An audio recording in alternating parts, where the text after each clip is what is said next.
दोस्तों, आप सभी को स्वागत है बिज्जू प्लेटफॉर्म में। पहली बार आए तो चैनल को सब्सक्राइब कीजिए, लाइक कीजिए, कमेंट कीजिए। आज जो पोस्ट वैकेंसी है वो एयरपोर्ट अथॉरिटी ऑफ इंडिया। तो एयरपोर्ट्स अथॉरिटी ऑफ इंडिया के डिपार्टमेंट की तरफ से पोस्ट वैकेंसी है। ये जो जॉब लोकेशन रहेगा आपका, ये मिनी रत्न कंपनी के सेक्टर में रहेगा और ये जो जॉब है वो गुवाहाटी में है, नॉर्थ ईस्ट रीजन में। तो साथियों, जो भी स्टूडेंट इंटरेस्ट है अप्लाई करने के लिए तो जरूर अप्लाई कर सकते हैं। ये सेंट्रल गवर्नमेंट की तरफ से पोस्ट वैकेंसी है। ये जो डिपार्टमेंट जो पोस्ट वैकेंसी है वो कौन सी है ना, senior assistant electronic and senior assistant operations and senior assistant accountant and senior assistant accountant and junior assistant fire service. तो ये जो कुछ डिपार्टमेंट था जो आपके लिए पोस्ट वैकेंसी रखा गया है साथियों। अब हम आपको ये जो डिपार्टमेंट की डिटेल्स के बारे में बताना चाहेंगे। जो भी स्टूडेंट देखना चाहेंगे तो लास्ट अंत तक जरूर देख सकते हैं। www.aai.aero इसका ये वेबसाइट है, मैं डिस्क्रिप्शन में दे दूंगा, आप वहाँ से भी कलेक्शन कर सकते हैं। जब ये जॉब मिल सकता है तो आपको जैसे कि आसाम, अरुणाचल प्रदेश, मणिपुर, मेघालय, मिजोरम, नागालैंड, त्रिपुरा, इस जगह में आपको ये सारे जॉब जो है ये डिपार्टमेंट एरिया में आपको करियर बनाने के लिए, जहाँ पर आप जॉब करने के लिए मौका मिलेगा। साथियों, ये जो जॉब वैकेंसी टोटल जो पोस्ट वैकेंसी वो 64 पोस्ट वैकेंसी है, जहाँ पर ऑल इंडिया में जितने सारे स्टूडेंट हैं अप्लाई कर सकते हैं। ये मत सोचना कि कम पोस्ट है हम अप्लाई करें या ना करें, लेकिन देखो आप पढ़ाई किए हैं तो जॉब भी जरूर कर सकते हैं। अच्छी खासा सैलरी है तो आप कर सकते हैं। अब हम ये बताना चाहेंगे जो सीनियर असिस्टेंट जो इलेक्ट्रॉनिक के लिए है, इसमें टोटल 14 पोस्ट वैकेंसी है। और जो सीनियर असिस्टेंट ऑपरेशंस के लिए उसमें 2 पोस्ट वैकेंसी है। सीनियर असिस्टेंट अकाउंटेंट के लिए 5 पोस्ट वैकेंसी है और जूनियर असिस्टेंट फायर सर्विसमैन के लिए 43 पोस्ट वैकेंसी रहती है। तो ये जो डिपार्टमेंट थी आपको मैं बता चुका हूँ कहाँ कौन से डिपार्टमेंट में कितनी पोस्ट वैकेंसी है।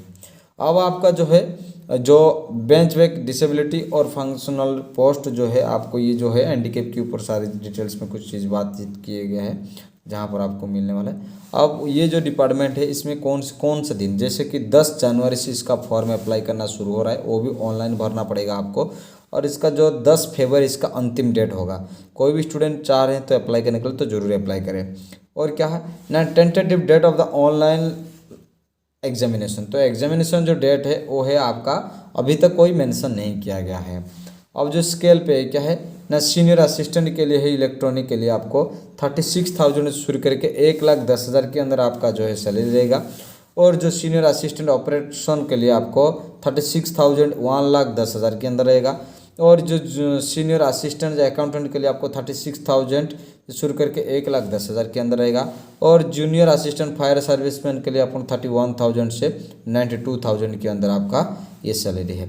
तो ये तो, और एज क्राइटेरिया क्या रखा गया है, एज क्राइटेरिया ये रखा गया है कि 18 साल से शुरू करके 30 साल के अंदर आपका एज होना बहुत ही आवश्यकता है। कुछ एज की ध्यान रखा गया है, जैसे कि ओबीसी, SC ST और जो एक्स सर्विसमैन है उन सभी के लिए कुछ एज की एक्सटेंशन किया गया है। जैसे ओबीसी के लिए 3 साल, SC ST के लिए 5 साल और एक्स सर्विसमैन के लिए 3 साल एक्सटेंशन किया गया है। और जो है अपर एज लिमिट एज रिलैक्सेशन 10 साल की है, वो है सर्विस जो who in regular service airports authority of India. जो एयरपोर्ट अथॉरिटी ऑफ इंडिया में जो पहले से जॉब करते हैं उनके लिए 10 साल रखा गया है। तो कुछ एज के ऊपर वो ध्यान दिया गया है। अब हम आपको बताना चाहेंगे कि क्वालिफिकेशन क्या है। देखो साथियों कि जब आप फॉर्म अप्लाई करने के लिए जाएंगे तो आपकी जो डेट ऑफ बर्थ मांगेगा वो मेट्रिकुलेशन या सेकेंडरी एग्जामिनेशन की जो सर्टिफिकेट है उसकी सर्टिफिकेट के हिसाब से आपका डेट ऑफ बर्थ को लिया जाएगा। तो क्वालिफिकेशन क्या होना जरूरी है जब आप अप्लाई कर सकते हैं, तो आपका 10th पास होना जरूरी है, ग्रेजुएशन पास करना जरूरी है, डिप्लोमा भी पास कर चुके हैं, मेट्रिकुलेशन और automobile, fire and pass mark ये होना जरूरी है। जब 12th पास करने के लिए जाएंगे तो पास मार्क होना भी बहुत आवश्यकता है, जो पर आपको पास करना बहुत ही आवश्यकता मांग रहे हैं, तो ग्रेजुएशन होना बहुत ही इसमें आवश्यकता है। साथियों और कुछ चीज़ है जो आपको जानना बहुत ही ज़रूरी है।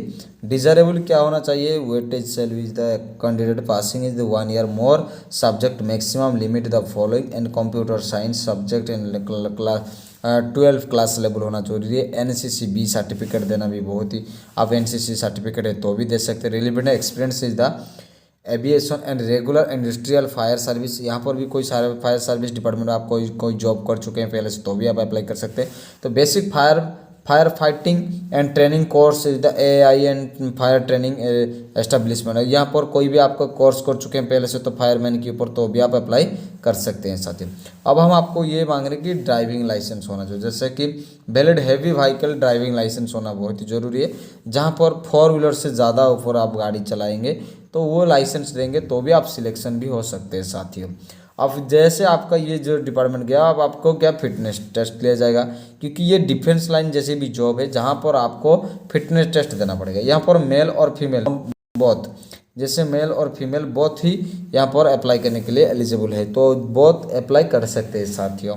और यहाँ पर जो है फिजिकल फिटनेस में टेस्ट लिया जाएगा, जैसे आपका टेस्ट लिया जाएगा, आँखों की टेस्ट लिया जाएगा, आपका वेट टेस्ट लिया जाएगा। तो ये थी चीज़ जो आपका चेस्ट टेस्ट लिया जाएगा, लेकिन फीमेल के हिसाब से चेस्ट नहीं लिया जाएगा, लेकिन हाइट जरूर लेंगे। जैसे कि हम बोलना चाहेंगे मेल के लिए, जैसे हेयरिंग सुनना नॉर्मल होना चाहिए, स्पीच भी नॉर्मल होना चाहिए, और आपका हाइट जो है जैसे 167 से ऊपर होना ज़रूरी है, और महिलाओं के लिए 157 से ऊपर होना ज़रूरी है, और उनकी जो है नॉर्मल व्यूअर एक्सपेंसिव जो आपका चेस्ट है वो 81 सेंटीमीटर होना जरूरी है। जैसे मिनिमम एक्सपेंसेस जब 5 cm होना भी जरूरी है, लेकिन महिला के लिए यहाँ पर कोई मैंने रखा गया नहीं गया है जो एप्लीकेबल। और वेट जो है पुरुषों के लिए 55 और महिलाओं के लिए 45 की वेट होना बहुत ही ज़रूरी है।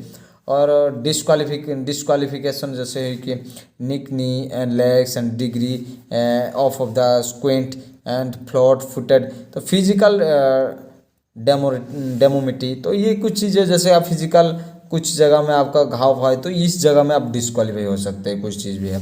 और जो है जूनियर असिस्टेंट फायर सर्विसमैन के लिए जो है आपका रिटन एग्जाम होगा, कंप्यूटर बेस्ड टेस्ट होगा आपका, और मिनिमम मार्क्स आपका 50% मार्क जो है आपकी जो है पासिंग मार्क पहले से सर्टिफिकेट में होना जरूरी है। और जो अनरिजर्व स्टूडेंट और EWS OBC कैटेगरी जो स्टूडेंट है उनके लिए है और 50% मार्क, और SC ST कैटेगरी स्टूडेंट के लिए 40% मार्क होने से हो सकता है। सिलेबस जो है वो क्वेश्चन कैसे रहेगा, subject educational qualification prescribed the post and 50% जो रहेगा आपका जनरल नॉलेज रहेगा, जनरल इंटेलिजेंस रहेगा, जनरल एप्टीट्यूड और इंग्लिश, इस तरह जो सो सब्जेक्ट है वो सारे सब्जेक्ट में पास करना बहुत ही आवश्यकता है साथियों। अब फिजिकल एंडोरेंस टेस्ट क्या रहेगा, जैसे PET जो टेस्ट रहेगा आपका, जैसे 100 मीटर रनिंग और रॉक क्लाइंबिंग और पोल क्लाइंबिंग और 60 metres running is the human dummy and pull the ladder climbing. तो लेडर कमिंग तो ऐसा रहेगा, तो इसमें आपको 20 मार्क्स मिलने वाला है साथियों। तो ये चीज़ थी जो हम आपको बता चुके हैं। और कुछ चीज़ है जो आपको क्राइटेरिया मार्क्स है, फिजिकल एंड्योरेंस टेस्ट जो है आपका पहले से ये चीज़ था, हम आपको ये भी चीज़ थोड़ा आपको क्लियर करना चाहेंगे। जो मार्क है 20, 80, 16, 14, 12 एंड 10 एंड 8, ये जो है 100 मीटर रनिंग इन सेकंड में आपको 12 सेकंड, 13 सेकंड, 14, 15, 16 सेकंड। और जो rope and the climbing total जो टाइमिंग 20 सेकंड होना चाहिए, 20 सेकंड और 8 मीटर्स में फुल हाइट और 3/4 हाइट, और यहाँ पर जो 16 है वहाँ पर 2/3 हाइट होना जरूरी है। तो ये चीज़ है जो आपको पहले से सिलेक्शन होने के बाद इसमें आपको ये जांच कर लेंगे तो आपको आसान होगा साथियों। ये कुछ चीज़ थी जो हम आपको बताना चाहते। और 100 metres the running record the complete the 16 second और फेलिंग हुई दे विल बी डिस्क्वालीफाइड। यदि आप 16 सेकंड से ज़्यादा टाइम ले रहे तो आप डिस्क्वालीफाइड हो जाएंगे। तो total high of rope and pole of will be after adding 2 metres. And example for male के लिए 2 + 6 = 8 मीटर्स होना जरूरी है, मेल के लिए 8 मीटर्स रहेगा साथियों। तो ये कुछ चीज़ तो है आपको हम बता रहे थे, और जिससे आपको जो सिलेक्शन होने के लिए फिजिकल फिटनेस के ऊपर आपको ध्यान दिया गया है, जहाँ पर आपको सिलेक्शन होने में आसान होगा। महिला के लिए ये चीज़ जो है आपका 2+ जो है आपका जो height and rope and pole shall be after the adding 2 metres. Example form जैसे कि 2 + 4 = 6 मीटर्स। तो ये चीज़ें जो फॉलोइंग होना जरूरी है। तो कुछ चीज़ है जो आपको बहुत ही आसान और सिस्टम में से जो आप अप्लाई करने के लिए जाएंगे तो इसमें कुछ चीज़ जो है था तो आपको इसमें करना ही ज़रूरी है। तो डिप्लोमा और इलेक्ट्रॉनिक और टेलीकम्युनिकेशन एंड रेडियो इंजीनियरिंग के ऊपर आप कोर्स होना बहुत ही जरूरी है, और एक्सपीरियंस 2 साल की होगा। तो ये सीनियर असिस्टेंट इलेक्ट्रॉनिक की पोस्ट के लिए आपको ये रखा गया है। और जो सिलेक्शन प्रोसेस रहेगा उसी तरह रहेगा। और 70% मार्क आपका क्वेश्चन के सब्जेक्ट रहेगा और प्रेस्क्राइब्ड 30% मार्क आप द नॉलेज जनरल इंटेलिजेंस और जनरल एप्टीट्यूड के ऊपर और इंग्लिश के ऊपर आपका होना जरूरी है। 50% मार्क आपको रखना है जैसे general category EWS OBC category student, लेकिन 40% मार्क ये सेम ही रूल्स है। 40% mark SC ST category student के लिए है। ड्यूरिंग ट्रेनिंग पीरियड के समय में आपको 25,000 सैलरी पर मंथ दिया जाएगा। जैसे आपका ट्रेनिंग पीरियड खत्म होगा उसी हिसाब से आपको आपका जो महीने में जो सैलरी हम पहले से बता चुके हैं वो सैलरी मिलने वाला शुरू हो जाएगा। जो सीनियर असिस्टेंट अकाउंटेंट के लिए ऐसे ही आपका ग्रेजुएट पास करना जरूरी है। BCom होना बहुत ही जरूरी है। कंप्यूटर एंड लिटरेसी टेस्ट आपका होगा MS ऑफिस में और 2 साल के एक्सपीरियंस किसी जगह में होना बहुत ही जरूरी है। और आपका एग्जामिनेशन जो रहेगा ऑनलाइन एग्जाम और वेरिफिकेशन रहेगा सिलेबस में। इसमें सिलेबस में 70% मार्क आएगा और 30% आपका जनरल नॉलेज एप्टीट्यूड इस तरह इंग्लिश के ऊपर आपको नॉलेज लिया जाएगा। और जो है सीनियर असिस्टेंट ऑपरेशंस के लिए और graduate LMB licence and diploma in management will be prepared होगा और 2 साल के आपका एक्सपीरियंस मांग रहे हैं। यहाँ पर भी ऑनलाइन एग्जाम होगा, ये भी आपका 50% मार्क रखना पड़ेगा और 50% मार्क आपका जनरल नॉलेज में लेंगे। और यहाँ पर भी अनरिजर्व EWS और OBC कैटेगरी स्टूडेंट के लिए 50% मार्क आपको कवरेज करें। 40% SC ST कैटेगरी स्टूडेंट भी आप मार्क रख सकते हैं। और जो आप एप्लीकेशन फ़ी की पर हम बातचीत करना चाहेंगे, अभी जो एप्लीकेशन फ़ी के लिए आपको 1000 रुपीज़ देना पड़ेगा। कौन सी कैटेगरी ना, अनरिजर्व OBC EWS कैटेगरी। आप गरीब श्रेणी में भी है ये जो कैटेगरी स्टूडेंट, तो भी आपको 1000 रुपया देना पड़ेगा। लेकिन सरकार की एक चीज़ जरूर होना जरूरी था कि आप कास्ट के हिसाब से तो कर रहे हैं, बहुत अच्छी बात है, लेकिन जो गरीब श्रेणी स्टूडेंट हैं उनके लिए भी एप्लीकेशन फ़ी फ्री होना चाहिए। क्योंकि ज़्यादातर समय वो बच्चा बहुत पढ़ाई करते हैं लेकिन बहुत समय में वो फॉर्म अप्लाई इसलिए नहीं कर पाते क्योंकि एप्लीकेशन फॉर्म की जो हिसाब पैसा है वो दे नहीं पा रहे, इसलिए वो फॉर्म अप्लाई नहीं कर पाते हैं। जैसे कोई आप दे सकते हैं नो एप्लीकेशन फ़ी आपका जैसे SC ST और एक्स सर्विसमैन के लिए जिस तरह रखा गया, इसी तरह यदि गरीब स्टूडेंट के लिए कुछ सर्टिफिकेट के हिसाब से उनका एप्लीकेशन फ़ी कम किया जाया होता या नहीं देंगे तो हो सकता है वो बच्चा भी जॉब करने के लिए हो सकता है 10 फॉर्म भी डाल सकता है 1 साल में। तो मेरी उम्मीद है कि ये चीज़ थी और ये गवर्नमेंट के रूल से हम क्या भी कर सकते हैं। तो आपको ये इन्फॉर्मेशन पहुंचाने के लिए मुझे बहुत अच्छा महसूस हो रहा है और मैं चाहता हूं कि आप पहली बार इस चैनल में आए तो चैनल को सब्सक्राइब कीजिए, लाइक कीजिए, कमेंट कीजिए, क्योंकि आपकी छोटी सपोर्ट मुझे बहुत मोटिवेशन देती है। जय हिंद दोस्तों।